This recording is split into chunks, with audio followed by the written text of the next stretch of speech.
Komisi Pemilihan Umum Jakarta resmi meluncurkan ajang sosialisasi, edukasi, dan introduksi politik untuk hajat Pilkada DKI Jakarta pada hari ini. Unik dan menarik memang karena Pilkada DKI Jakarta adalah sebuah miniatur politik nasional dan dinamikanya menjadi barometer politik nasional menuju pemilu serentak 2019 nanti. Namun benarkah sinyalemen bahwa banyak sekali tatanan etika politik yang berpotensi terlanggar karena banyaknya kampanye hitam ataupun kampanye negatif yang berbasis SARA? Bagaimana mencegah bom waktu perpecahan dan konflik sosial demi Pilkada DKI Jakarta yang lancar, damai, dan beretika? Malam hari ini kami akan mengulasnya dengan tamu-tamu kami yang sudah hadir di CNN Indonesia. Ada Ibu Betty Epsilon Idros, selaku Komisioner Komisi Pemilihan Umum DKI Jakarta. Selamat malam Bu Betty. Hari ini agak lelah karena banyak sosialisasi Bu ya. Iya, ya. alhamdulillah. Kemudian ada juga Bapak Rocky Gerung, akademisi filsafat dan etika politik dari Universitas Indonesia. Selamat malam Bang Rocky. Oke, malam. Kalau kita akan bicara Pilkada DKI dari perspektif atau kacamata yang lain nih Bapak dan Ibu nih. Tapi sebelum kita akan diskusi mengenai hal ini, saya izinkan dulu untuk melihatkan bagaimana paket liputan mengantar dari kami. Misalnya tidak jadi 3 pasangan calon. Gerilya politik terus gencar dilakukan oleh bakal calon gubernur DKI Yusril Ihza Mahendra. Hari ini Yusril menghadiri rapat akbar bersama para pendukungnya di wilayah Jakarta Utara. Dalam sambutannya, Yusril mengakui kesulitannya dalam menghadapi calon petahana. Ia menyebut selain diuntungkan secara birokrasi, calon petahana juga disokong kekuatan besar. Ada pengusaha-pengusaha besar, ada pengembang-pengembang yang siap memberikan dana kepada petahana. Mungkin juga ada negara asing melalui pengusaha-pengusahanya, melalui lembaga-lembaga keuangannya, juga memberikan support kepada petahana. Ketua Dewan Kehormatan Penyelenggara Pemilu Jimli Asudiki menyatakan banyak faktor pembeda dalam Pilkada DKI 2017 nanti. Faktor petahana yang kembali maju dan adanya sentimen primordial sedari dini harus diredam agar tak memicu kekhawatiran munculnya perpecahan. Calonnya ini tidak lazim, beda dengan kelaziman orang yang disukai. Biasanya kalau orangnya itu baik-baik, banyak senyum, ya kan disukai. Lah kok ini kok lain? Jadi ada hal yang berbeda dengan kebiasaan. Nah, begitu juga dari segi alasan-alasan primordial. Karena itu ini bukan hanya mendapat perhatian seluruh Indonesia, ini juga mendapat perhatian seluruh dunia. Pilkada DKI adalah barometer pemilihan kepala daerah skala nasional, maka tak heran jika mendapat perhatian berlebih dari segala aspek, baik dari seluruh Indonesia bahkan internasional. Oleh karenanya seluruh pihak haruslah bersama-sama menjaga proses demokrasi itu dari noda-noda perpecahan yang bisa memercik konflik sosial. Agus Firmansyah, CNN Indonesia. Itu kalau kata Profesor Jimli Asidiki, Pilkada DKI Jakarta tidak hanya menjadi barometer politik nasional Ibu dan Bapak, tapi juga hampir diperhatikan oleh orang-orang di seluruh dunia. Jadi sangat penting, terutama bagaimana mensukseskan Pilkada DKI Jakarta ini dengan baik, kemudian prosesnya berjalan dengan baik, outputnya juga nanti baik. Saya akan ke Ibu Betty dulu. Secara persiapan Ibu, ini menjelang tahapan yang sangat penting pencalonan, kemudian nanti prosesnya juga masih akan sangat panjang. Hari ini dilakukan launching, sosialisasi, dan edukasi. Apa yang kemudian dilakukan oleh KPUD sebenarnya untuk menyongsong tahapan-tahapan pilkada ini? Begitu banyak rangkaian sebelum nanti hari pencoblosan dan penetapan calon terpilih, kami melakukan banyak hal terkait dengan persiapan secara optimal yang kami punya dengan sumber daya yang ada agar hari H pencoblosan dan kemudian penetapan pasangan calon sampai penetapan pasangan calon tidak terlalu banyak persoalan di lapangan gitu ya. Jadi tadi kami melakukan launching untuk mengingatkan kembali, merimain kepada pemilih bahwa hey, Rabu tanggal 15 Februari adalah hari pemungutan suara. Setelah itu tapi tentu ada rangkaian sebelumnya. Apalagi sekarang ini lagi pemuktahiran data pemilih Mas. PPDP kami akan turun sampai dengan tanggal 7 Oktober gitu ya, karena persoalan besar DKI Jakarta juga termasuk terkait dengan pendaftaran pemilih.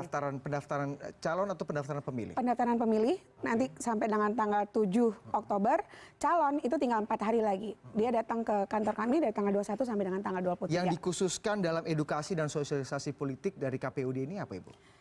Sebenarnya semua warga negara, artinya KPU itu harus mencerdaskan pemilih.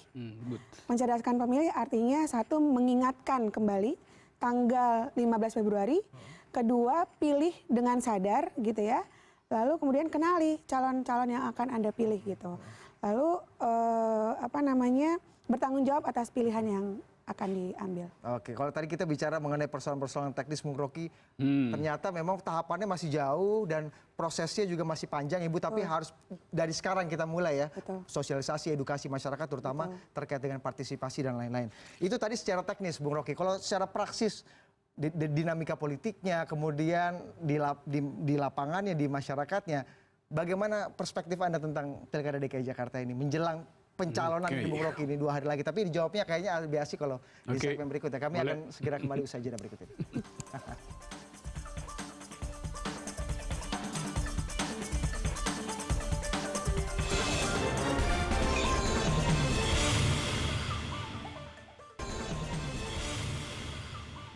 Maka sangat berbahaya kalau kita sampai digubernuri oleh orang yang modelnya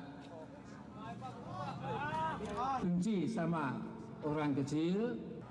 Jadi insya Allah kita lawan itu bukan karena beda agama, beda etnis dan lain-lain, itu juga pertimbangan. Tapi yang lebih penting lagi, dia akan menjual negeri kita ini kepada kepentingan pemodal asing. Itu tadi kalau kita melihat itu kejadiannya baru tadi sore, bagaimana kemudian sekarang eskalasi politiknya sudah semakin meningkat, Ibu, secara selain persiapan teknis. Bung Rocky, Anda melihatnya seperti apa nih? Eskalasi menuju tahap pencalonan ini apa yang Anda... Wah, kalau pakai istilah Pak Jimli tadi, eskalasinya udah mengglobal gitu kan. Seolah-olah Jakarta itu jadi bola panas dunia gitu. Padahal nggak ada apa-apanya sebetulnya. Saya mau lihat begini ya. Tadi kata kunci yang disebutkan dalam laporan CNN tadi adalah Pak Yusril sebut tadi, gerilya politik gitu. Jadi kayak orang persiapan habis-habisan untuk hal yang sebetulnya sangat teknis, memilih gubernur gitu. Saya kasih ilustrasi dulu tuh. Di Athena, tempat demokrasi awal, wali kotanya itu nggak dipilih, diundi aja. Kenapa? Karena orang percaya bahwa siapapun yang jadi wali kota, dia akan bertindak adil itu. Nah di kita di sini ini udah kayak ngejar rampok. Dan kelihatannya ini akan berlanjut terus bahkan setelah pilkada selesai. Karena yang diinvestasikan dalam politik sekarang adalah kebodohan, kemarahan, kebencian, segala macam hal yang buruk. Diinvestasikan dalam politik sekarang oleh para elit. Iya, akibatnya ekologi politik Jakarta itu kayak hutan yang lagi terbakar itu. Masa seberbahaya itu? Bahkan lebih berbahaya karena kebencian itu diproduksi setiap 2 detik ada kebencian baru tuh. Semua yang diucapkan di media massa itu kan semacam ketidakpercayaan pada akal sehat itu. Jadi kalau saya lihat misalnya orang berebut posisi untuk hal yang nggak masuk akal, yaitu Ahok. Ahok itu bukan subjek, Ahok itu objek dari politik yang lebih besar. Ahok itu kan bola pingpong, dipimpong antara Jokowi dan Megawati itu. Jadi orang berebut bola pingpong itu ajaib di Jakarta tuh. Jadi etik yang seharusnya timbul dari percakapan ini kota besar yang mestinya isinya adalah kecerdasan itu. KPU tadi bagus mulai dengan melakukan edukasi itu. Sebetulnya KPU sudah menghina caleg-caleg itu sebab mesti diedukasi dulu. Padahal nggak perlu edukasi lagi sebetulnya kan. Kalau orangnya udah beradab, bahkan dipilih di dalam akuarium Jakarta yang dilihat semua orang, mestinya dia nggak perlu diedukasi lagi, itu udah tahu tuh. Jadi secara etik ada defisit habis-habisan dalam politik Jakarta hari ini. Itu poin itu. Secara etik ada defisit habis-habisan dalam politik DKI Jakarta. Tugasnya, ini tugas KPU juga nggak sih, Bu, untuk bagaimana kemudian, ya ini kan tadi degradasi moral dan etiknya, bahkan investasi kebobrokannya udah dilakukan bertahun-tahun oleh para elit. KPUD DKI sendiri melihat ini menjadi tantangan juga nggak sih? Behind the political scene-nya gitu ya. Technical, itu bukan urusannya KPU tentunya ya. Jadi KPU itu dia cuma jadi organizer penyelenggaraan pemilunya gitu. Jadi kita mengorganize supaya pemilunya itu sesuai dengan waktunya, tidak bermain-main gitu ya. Kami harus berlaku adil begitu sehingga terlaksana penyelenggaraan pilkada yang diharapkan. Jadi KPUD tidak cawe-cawe atau ngurus-ngurusi masalah konten, perdebatan, ada kebencian yang saling dilontarkan di media massa atau di media sosial gitu, itu bukan urusan KPUD. Jadi kami tuh baru bisa include ke dalam itu, maksudnya memperhatikan itu ketika sudah ada calon, Mas. Oke. Calon kan belum ada nih, satupun belum ada. Kita nggak tahu apakah si A mau maju jadi apa enggak, apakah si B jadi maju dengan siapa, kita kan juga nggak tahu. Kita baru tahu nanti maksimum tanggal 23 tengah malam, kita tunggu di Salemba gitu ya. Jadi ketika itu sudah kami verifikasi dan tetapkan sebagai pasangan calon, maka pasangan calon terikat pada undang-undang pilkada yang kemudian dilihat oleh Bawaslu, dilihat oleh kami ketika mereka melakukan kampanye. Itu termasuk dengan koordinasi antara Bawaslu atau Panwaslu bagaimana kemudian menghadirkan pilkada DKI misalnya yang lebih bermartabat dan tidak defisit akal sehat kalau kata Rocky tadi. Betul, jadi Bawaslu itu bisa ngasih masukan ke kami, bisa kasih rekomendasi ke kami. Masyarakat umum bisa ngasih tahu ke Bawaslu, di sana tuh kampanyenya nggak benar. Di situ tuh begini. Dia akan melakukan tindakan terkait dengan laporan-laporan dari masyarakat dalam jangka waktu yang sudah ditentukan dalam Oke, peraturan. selain tadi kata Rocky Gerung banyak hal-hal yang defisit akal sehat, moral, bahkan pendidikan politiknya. Tapi kalau KPUD kan pasti akan bicara mengenai hal teknis. Betul. Hambatan-hambatan paling besar yang kemudian dihadapi oleh KPUD ke depan ini apa, Bu? Dalam tahapan-tahapan ini. Kami sangat merasakan terkait dengan pemuktahiran data pemilih, Mas. Pemuktahiran data pemilih, DKI Jakarta ini kan masyarakatnya terlalu on-off-nya tuh cepat sekali. On-off tuh gimana, Bu? Maksudnya hari ini dia tinggal di sini, minggu depan dia bisa pindah ke sana. Hari ini KTP-nya Jakarta A, besok bisa Jakarta B. Seperti Rocky, 2 hari di Sentul, 3 hari di Kuningan gitu ya? Iya, sehingga apalagi yang di apartemen, apalagi yang di lapas, itu kan mereka bergantian dengan sangat cepat begitu ya. Sementara kita menetapkan TPS itu kan berdasarkan daftar pemilih tetap.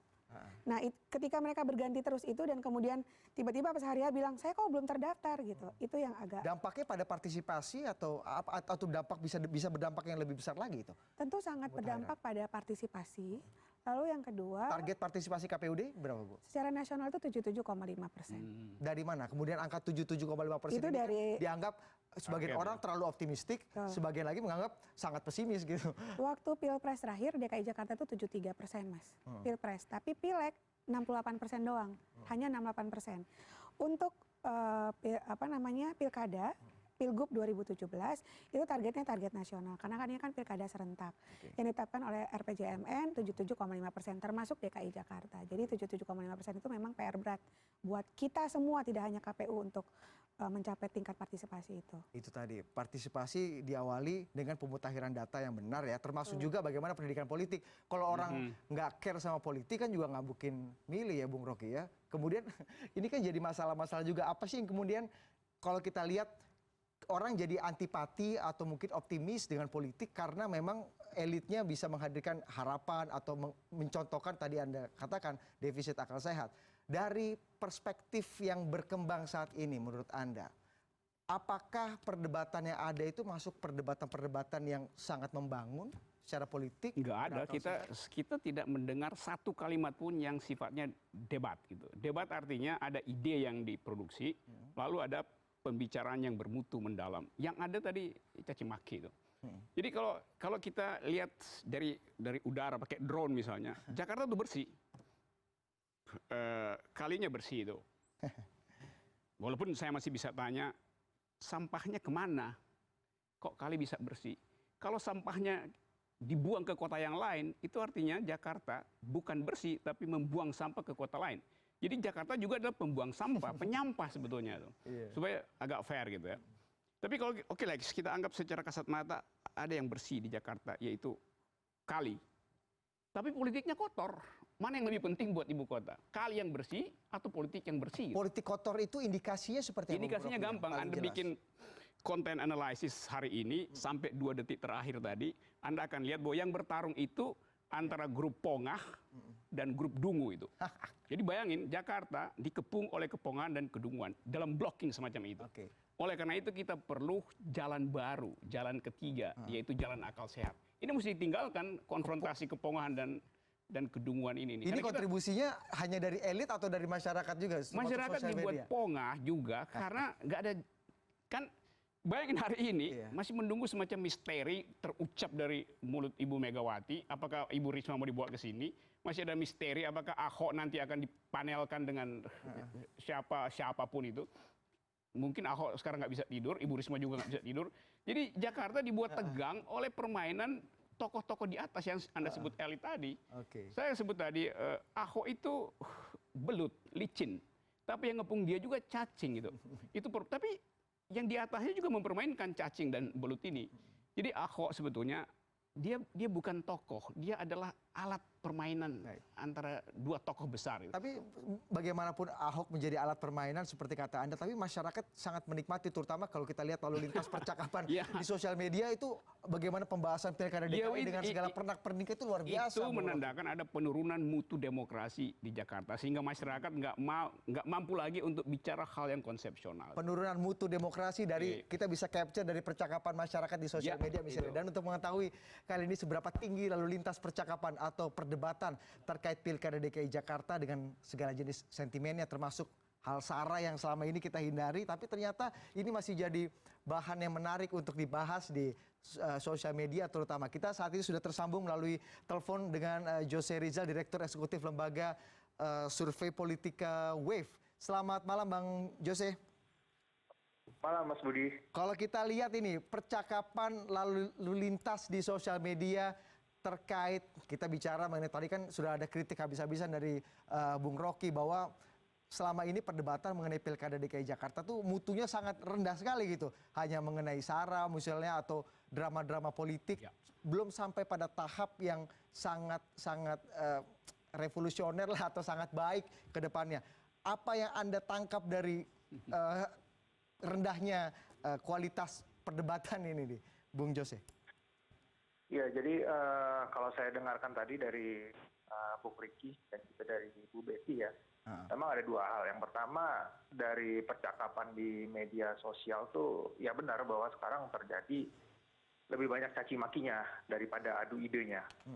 Kemudian yang fakta kedua adalah seperti Bu Betty bilang tadi, sekarang calonnya belum pasti nih. Jadi kelihatannya sekarang tuh pertarungan antara Ahok sama lawan-lawan Ahok gitu kan. Semuanya menyerang Ahok. Kalau saya lihat dari data dibandingkan dengan pilkada 2012, dulu petahananya Foke ya. Dulu Foke itu isu negatifnya itu sangat terkait dengan kondisi-kondisi di perkotaan. Seperti banjir, macet, dan lain-lain. Sementara kalau sekarang dilihat Ahok ini sebagai petahana, isu negatifnya ini sangat dibentuk oleh serangan-serangan dari lawan-lawan politiknya gitu ya. Serangan-serangannya itu seperti apa ya Bung Yose? Kalau kita menganggap bahwa salah satu serangan yang paling telak adalah menimpa Ahok ini mengenai isu sara. Khusus untuk isu sara gini, apa perspektif Anda? Bagaimana kemudian isu sara yang selama ini kita takutkan, nih kayaknya mudah-mudahan nggak dipakai jadi alat saling serang politik di DKI. Apakah itu juga tercermin di percakapan di media sosial terkait pilkada DKI, Bung Yose? Iya, sangat tercermin isu sara ini. Makanya, dan ini kan kita sebetulnya sudah mengalami beberapa kali cycle isu sara ya. Tiap kali ada pilkada, tiap kali pilpres, ini kok jadi masuknya ke isu sara lagi gitu loh. Jadi dari dulu pun kami sebetulnya sudah meminta kepada pihak yang berwenang seperti KPU, Bawaslu, Panwaslu untuk masuklah ke area situ. Jadi jangan sampai, ya itu benar, perebutan gubernur DKI itu kan bukan segalanya. Tapi luka yang ditinggalkan di masyarakat itu dibelah sangat dalam sekali gitu. Seperti Pilpres 2014 kemarin kan, sampai sekarang pun kita ya ada istilahnya kan kelompok haters lah, kelompok yang belum move on lah segala macam gitu. Jadi kita belum lihat sama sekali sampai sekarang percakapan mengenai ide-ide apa yang akan dilakukan oleh calon-calon ini untuk Jakarta. Yang kita lakukan ya seperti lihat tadi, saya lihat tayangan di CNN sebelumnya, Pak Yusril, kita tahu selama ini tokoh intelektual yang sangat cerdas pun, beliau menyerotin tentang dana dari pengembang, dana dari pengusaha, dana dari pihak luar negeri yang semuanya ya sebetulnya rakyat masyarakat Jakarta ini kan masyarakat yang di seluruh Indonesia intelektualnya paling tinggi ya. Artinya mereka akan memilih gubernur yang bisa ngasih solusi bagi permasalahan dan kehidupan mereka sehari-hari. Kalau calon petahana ya biasanya memang mereka tidak ngomongin program lagi. Artinya memang masyarakatnya akan melihat dari apa yang sudah dilakukan oleh si petahana sekarang. Kalau yang mereka anggap bahwa yang dilakukan itu sudah cukup bagus ya mereka akan puas. Kalau mereka anggap nggak bagus, mereka nggak puas. Jadi calon petahana ini sebetulnya lebih transparan gitu loh. Orang udah nggak bisa jual janji lagi. Sementara keunggulan calon-calon penantangnya sebenarnya mereka bisa bisa menjual dalam tanda kutip janji ya program-programnya, tapi sayangnya sampai sekarang kita belum lihat itu kan percakapan debat mengenai program-program yang mereka akan lakukan. Bang Yose, untuk khusus isu SARA ini, sebenarnya kalau jika Anda bandingkan isu SARA yang kemudian melintasi percakapan tentang Pilkada DKI Jakarta ini dibandingkan isu-isu lain cukup signifikan nggak, Bang Yose? Seberapa signifikan dibanding isu-isu lain ini? Dan topik-topiknya apa sih kebanyakan ini yang kemudian dibahas sih? Ya karena saya bilang tadi ya, sampai saat ini kan fokusnya ini adalah seolah-olah Ahok lawan bukan Ahok gitu kan. Jadi ya ketika bicara tentang Ahok ya isu saranya sangat tinggi. Mau dibilang gubernur kafir lah, dibilang gubernur antek asing, dibilang Cina dan lain-lain gitu loh. Jadi memang sayangnya sampai saat ini ya tingkat perdebatannya masih di seputar itu gitu loh. Oke, kalau kita bicara mengenai pengaruh nih, Bung Yose, kalau tadi kan Anda katakan yang paling banyak terkena memang Ahok ya untuk isu SARA ini. Pengaruhnya secara elektoral ini kan kemudian isu SARA ini kan memang sudah lama sekali digunakan, termasuk di Pilkada DKI Jakarta tahun 2012 yang lalu. Apakah Anda melihat ada pengaruh yang cukup signifikan nih kalau misalnya isu SARA ini tetap diperdebatkan dan mungkin menjadi perhatian publik luas nih? Ya, yang jelas tim Ahok juga harus bisa memanage dan mengelola isu-isu ini ya, karena kita lihatlah pengalaman dari Pilpres 2014. Waktu itu ada isu yang di awal menyebutkan bahwa Jokowi itu keturunan Cina, Jokowi non-Islam gitu ya. Kasat mata itu siapa sih yang percaya gitu kan? Ternyata itu bisa menyebar tuh, jadi pesan-pesan yang berasal dari sosial media bahkan bisa menjangkau masyarakat di pedesaan yang nggak menggunakan media sosial. Itu bisa di-copy lewat percakapan BBM, percakapan WhatsApp, di-copy ke SMS, bahkan dicetak dalam bentuk brosur-brosur. Jadi jangan sampai juga timnya Ahok ini juga menganggap enteng isu SARA ini gitu. Kalau Anda lihat nih, Bung Yose, pelaku-pelakunya ini terorganisir atau memang ini sangat cair gitu?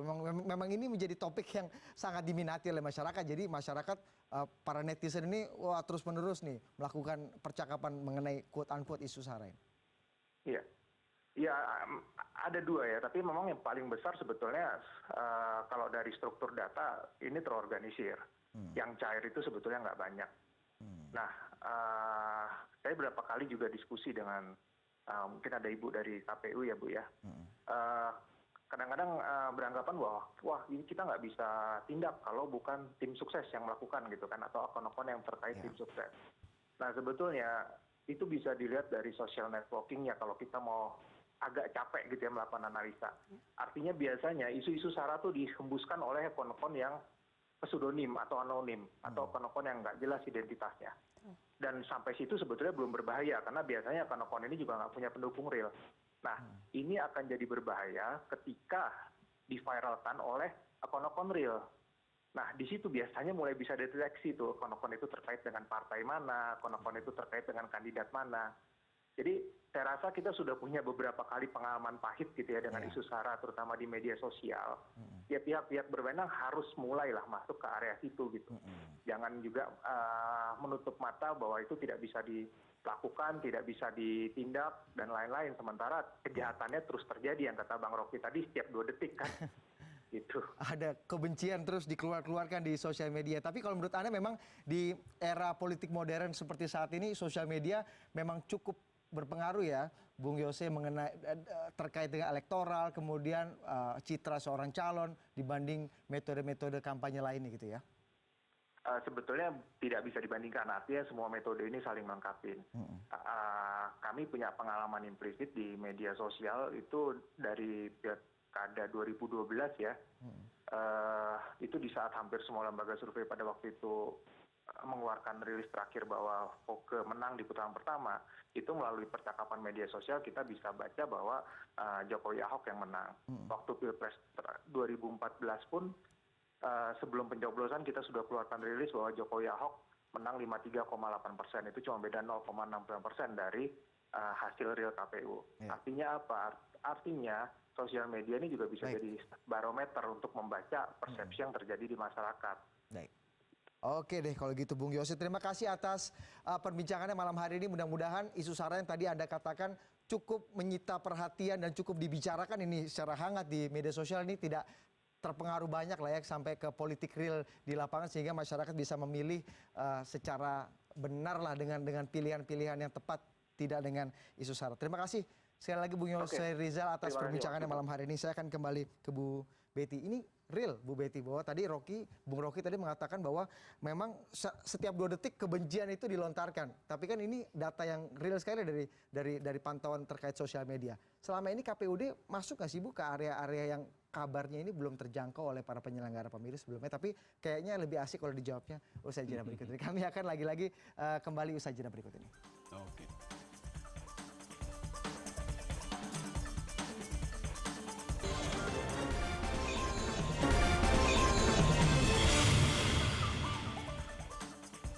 Sebelum saya akan ke Bu Betty untuk melihat tadi kan ada potensi yang selama ini memang belum tergarap oleh para penyelenggara pemilu, KPU, kemudian juga para penyelenggara pemilu lainnya, misalnya Bawaslu, Panwaslu, ataupun aparat penegak hukum. Tapi sebelum saya ke Bu Betty, bagaimana kemudian penyelenggara ini mengantisipasi hal-hal yang belum tergarap ini, saya ke Bung Rocky dulu. Bung Rocky melihat apa yang tadi diungkapkan atau diceritakan oleh Bung Yose Rizal. Seberapa bahaya sih Bung kemudian Anda melihat percakapan-percakapan negatif seperti ini, terutama SARA jika dibiarkan terus bisa mendegradasi kualitas demokrasi?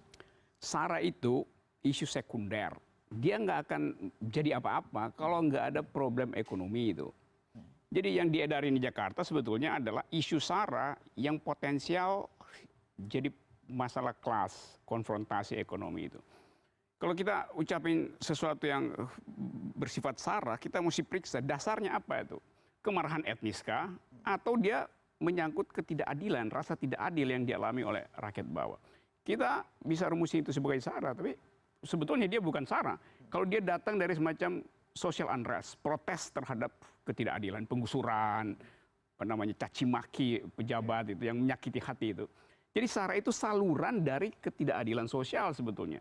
Nah bahayanya adalah ucapan SARA itu jadi semacam puntung berasap yang bisa jatuh ke dalam sekam ekonomi yang lagi panas hari ini, bara ekonomi. Kalau kita pertumbuhan ekonomi kita baik-baik aja nggak ada soal, mau maki-maki nggak ada soal nih. Tapi orang yang dalam kesulitan ekonomi dibakar dengan isu SARA itu meledaknya lebih dari bom atom. Dengan kondisi seperti saat dengan ini. Dengan kondisi sekarang situasi critical point-nya justru sekarang. Nah KPU dan KPUD dan seterusnya, kan waktu kita bikin reformasi, KPU itu semangat etisnya adalah mengajarkan pendidikan politik. Itu pertama. Tidak hanya teknis gitu ya? Bukan teknis, jadi tugas KPU adalah etis. Karena kita gagal selama Orde Baru memproduksi nilai-nilai demokrasi. Karena itu peradaban itu dibebankan pada KPU. Tapi kalau saya dengar terakhir beberapa kali pemilu, kan KPU bilang kami cuma ngatur soal teknis. Memang betul, undang-undang itu ngatur teknis. Tetapi backbone dari KPU adalah soal etika politik. Itu yang mesti kita lakukan. Jadi saya katakan tadi, KPUD sebetulnya kalau dia pakai istilah edukasi, sebetulnya dia nyindir bagi para calon petahana maupun yang akan compete, bahwa kalian ini disorot oleh seluruh kamera TV dunia. Tapi kelakuan kalian itu kayak kambing yang kesetanan itu, yang kekurangan makan sehingga berebut bahkan daun singkong.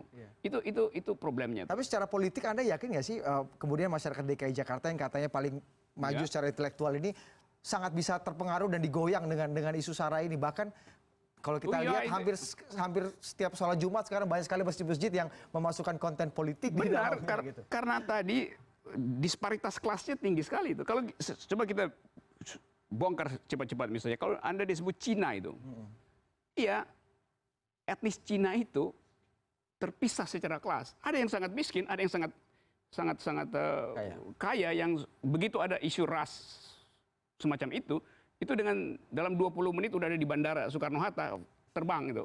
Yang lain yang tertinggal di sini mau diapain tuh kalau betul-betul terjadi kekacauan SARA? Orang miskin yang dengan etnis itu yang mesti dihitung itu. Dan mestinya Bawaslu sudah mesti kasih sinyal itu, atau tokoh-tokoh politik gede ini mesti kasih sinyal bahwa bermain-main dengan api SARA itu membahayakan Asia Tenggara. Anda lihat para elit masih mengkapitalisasi itu? Iya, karena cuman itu the only game in town yang bisa mereka mainkan, karena nggak tadi buruk idenya untuk aja misalnya debat aja tentang apa akibatnya kalau kalau petahana itu masih dalam porsi melihat Jakarta secara teknis, tidak secara etis, kan itu lebih enak diungkapkan. Jakarta dikepung oleh universitas, kenapa nggak masuk universitas buat ngomong tentang itu? Kasih sugesti pada kelas menengah, pada kalangan intelektual bahwa kita harus membersihkan Jakarta bukan sekedar dari mulut kotor, tapi ide yang tidak tuntas tuh. Ide yang melihat Jakarta secara teknis. Sampai sekarang Gubernur Jakarta lihat Jakarta secara sangat teknis.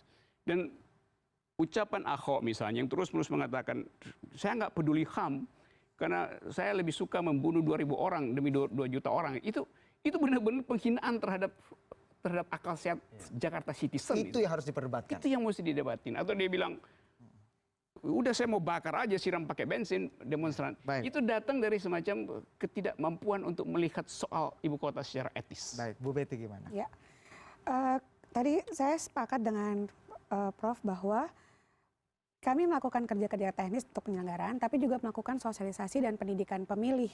Itu diatur dalam peraturan perundang-undangan. Oleh karena itu dari sebelum tahapan kita tuh sudah selalu masuk ke dalam kelompok-kelompok masyarakat. Pendidikan pemilihnya itu seperti apa, Bu? Tidak hanya ayo datang ke tempat pencoblosan, mencoboslah dengan hati nurani, dengan akal sehat gitu, bukan seperti itu aja kan? Kami desainnya kalau kelompok kepada pemilih pemula tentu dengan bahasa anak muda dong ya. Kami punya lomba paduan suara jingle yang mengajak mereka untuk menggunakan hak pilih secara DKI gitu. Ada election short courses, ada election camp buat mereka. Kami juga punya relawan demokrasi yang melibatkan semua kelompok masyarakat untuk memanfaatkan momentum-momentum yang ada di kelompok-kelompok masyarakat. Mereka cuma merimain, lalu gunakan hak pilih Anda. Sebelum Anda gunakan hak pilih, teliti dulu yang Anda pilih siapa. Sekarang kan enak ya Mas, pakai gadget tinggal lihat nama Betty Epsilon Idrus ini orang siapa misalnya gitu. Atau nama Mas ini siapa gitu, Pak Rocky Gerung. Kita kan enak sekali melihat, men-track orang dari hal-hal demikian. Atau misalnya mulut ke mulut itu kan juga sungguh luar biasa pengaruhnya. Kalau isu SARA ini, khusus isu SARA ini Bu, yang kemudian kita khawatirkan ini akan merebak dan kemudian bisa berpengaruh pada kualitas pemilih, ini kan kita juga tidak mau gitu kan Bu. Apa yang kemudian bisa dilakukan oleh penyelenggara sendiri? Seharusnya calon tahu, itu diatur dalam peraturan perundang-undangan tentang pilkada juga bahwa larangan itu misalnya mempersoalkan negara kesatuan Republik Indonesia. Tidak boleh menyangkut tentang suku, agama, dan ras misalnya. Dan itu larangan dalam kampanye, jelas sekali A, B, C, D gitu ya. Dan itu ada konsekuensi hukumnya, baik secara administrasi dan secara pidana. Yang tadi Undang-Undang 1 masih ada 8 dan 10 tahun 2016. Jadi menurut saya ada tuh, itu sudah diatur tuh ya. Kalau selama ini kalau menurut meskipun yang akan mengenforce itu kan pihak kepolisian, kejaksaan atau mungkin Bawaslu atau Panwaslu, tapi kan KPU juga menjadi bagian dari penyelenggara pemilu. Kalau melihat selama ini perjalanan pemilu kada atau pemilu legislatif, enforcement terkait hal-hal ini menurut Anda masih cukup lemah nggak Bu? Kalau menilai kita penyelenggara sih ya Mas ya.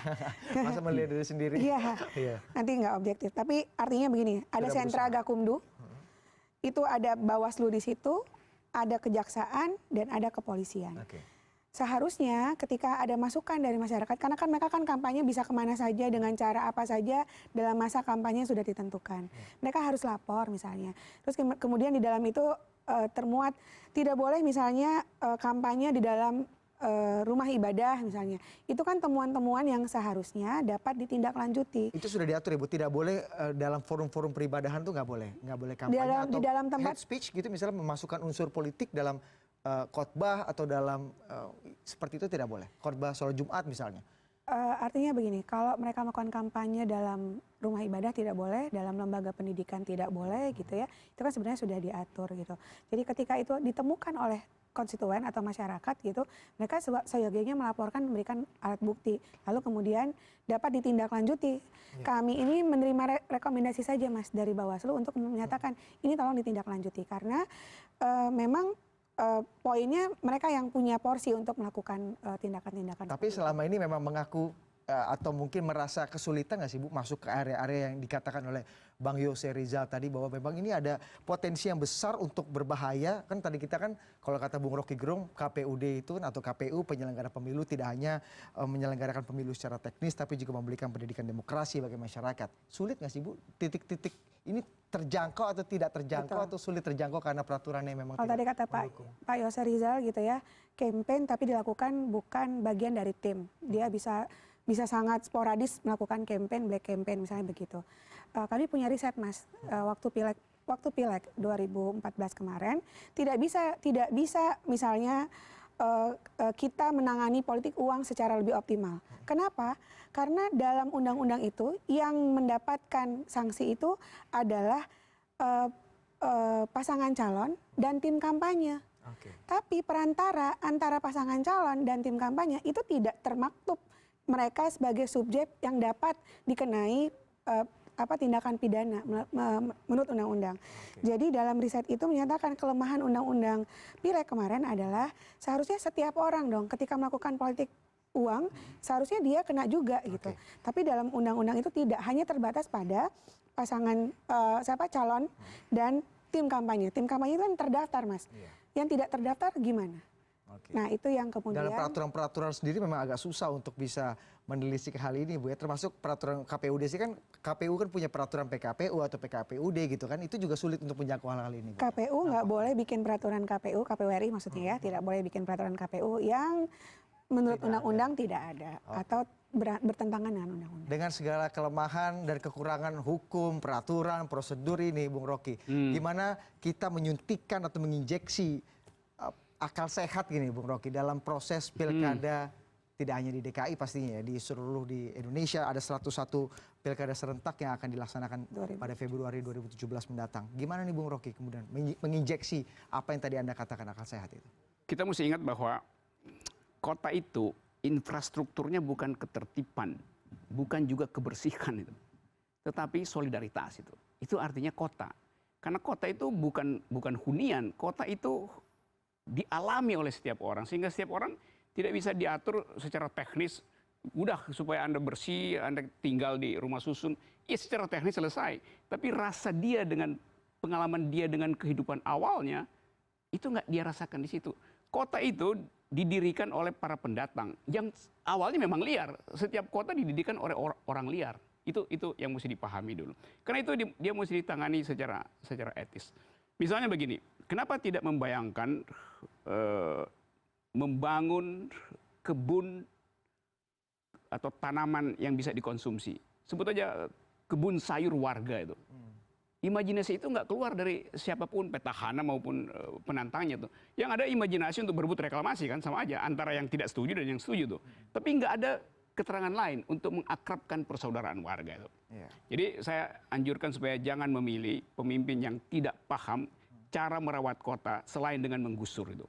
Karena kota bukan untuk digusur, kota untuk dirawat itu. Termasuk pendidikan politik untuk pemilih untuk tidak ikut-ikut hal-hal sara seperti kalau ini Bung Rocky, ya?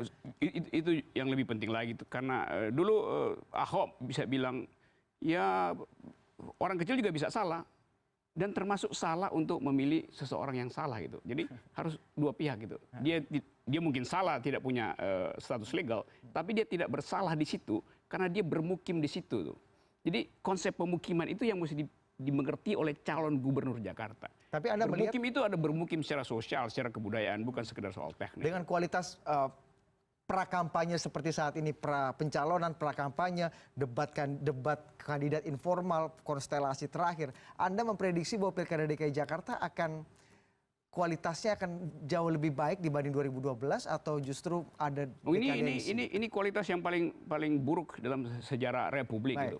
Karena tidak ada ide untuk dipertengkarkan itu. Dan saya khawatir, bukan saya khawatir, saya menghitung potensi puntung berasap itu betul-betul jadi bara sosial yang akan membakar banyak soal. Bu Betty, terakhir dari Anda, gimana KPUD menghadapi tantangan-tantangan ini 1 menit? Ya, pemilih menurut saya punya banyak waktu sebelum nanti menggunakan hak pilih tanggal 15 Februari untuk dapat bersama-sama gitu ya melihat dengan akal sehat tadi kira-kira siapa yang akan dia coblos pas 15 Februari 2017. Jadi jadilah pemilih cerdas karena Jakarta itu barometer negara kesatuan Republik Indonesia. Jadi ada baiknya kita memberikan ya karena kita barometer tentu akan dilihat oleh banyak pihak. Baik, terima kasih. Kenapa ya Pak? Hah? Kubunya cuma antara Pongah dan Dungu itu bahaya. Jangan itu. sampai perdebatannya tidak hanya perdebatan, kualitas pemilihnya juga seperti Pongah dan Pongah dan Dungu Dungu itu. jadinya. Mudah-mudahan kita punya Saya berharap tanggung jawab. KUPD Kita punya tanggung jawab lakukan. bersama-sama nih untuk membuat akal sehat atau menyuntikkan akal sehat di proses politik ini. Terima kasih Ya, Bu Betty, terima kasih Bu Oke. Rocky atas perbincangannya malam hari ini.